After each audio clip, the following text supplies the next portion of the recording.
भारत और उसका परिवार, उसकी पत्नी सुनीता और उनका बेटा राहुल, शहर की चकाचौंध और थकान से दूर गांव की शांति में एक नई शुरुआत करने का सपना लेकर आए थे।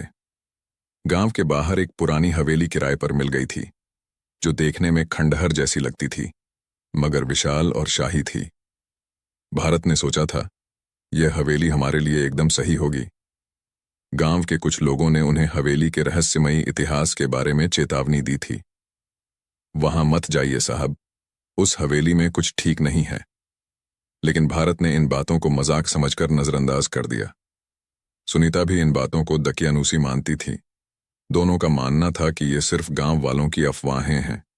हवेली के गेट पर उनका स्वागत रामदीन ने किया, जो वहां का पुराना नौकर था।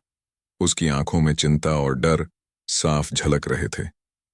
मालिक, एक बात ध्यान रखिएगा, हवेली का पिछला कमरा और उसमें रखा बक्सा, उससे दूर रहिएगा। भारत ने उसकी बात को हंसी में उड़ा दिया। क्या बकवास कर रहे हो रामदीन?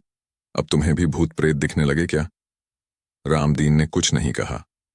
वह बस अपनी बूढ़ी आंखों में डर और चेतावनी लिए वहां से चला गया। हवेली बहुत बड़ी और रहस्यमयी थी। उस दिन जब भारत, सुनीता और राहुल हवेली के अंदर सफाई करने लगे, तभी उनकी नजर हवेली के सबसे पिछले कमरे पर पड़ी। उस कमरे का दरवाजा जंग लगा हुआ था और उसे खोलना मुश्किल था। भारत ने सोचा, शायद यहां कोई पुराना सामान रखा होगा, चलो इसे भी देख लिया जाए। रामदीन की चेतावनी की परवाह किए बिना भारत ने दरवाजा खोल दिया। कमरे के बीचों बीच एक पुराना लकड़ी का बक्सा रखा था, जो धूल और मकड़ियों के जालों से ढका हुआ था। उस पर कुछ अजीब निशान थे, जैसे कि किसी ने उसे बंद करने के लिए बहुत ताकत लगाई हो। सुनीता ने भारत से कहा, इस बक्से में क्या हो सकता है? क्यों न इसे खोलकर देखें? भारत ने बक्से को खोलने की कोशिश की। बक्सा बेहद भारी था और जब उसने उसे खोला, तभी हवेली के अंदर अचानक ठंडी हवा चलने लगी। राहुल को लगा जैसे किसी ने उसकी गर्दन पर कोई ठंडी चीज रख दी हो। बक्से के अंदर कुछ चमकीली चीजें थीं, लेकिन साथ ही एक अजीब सन्नाटा भी फैल गया। जैसे ही बक्सा खुला, हवेली में अजीब घटनाएं होने लगीं। रात को सोते वक्त राहुल ने महसूस किया कि कोई उसके बिस्तर के पास खड़ा है। उसने डरते हुए अपनी आंखें खोलीं तो उसे एक काले साए जैसी आकृति नजर आई, जो दीवार पर मंडरा रही थी। अगली सुबह सुनीता ने बताया कि रात में उसे किसी के रोने की आवाजें सुनाई दी थीं।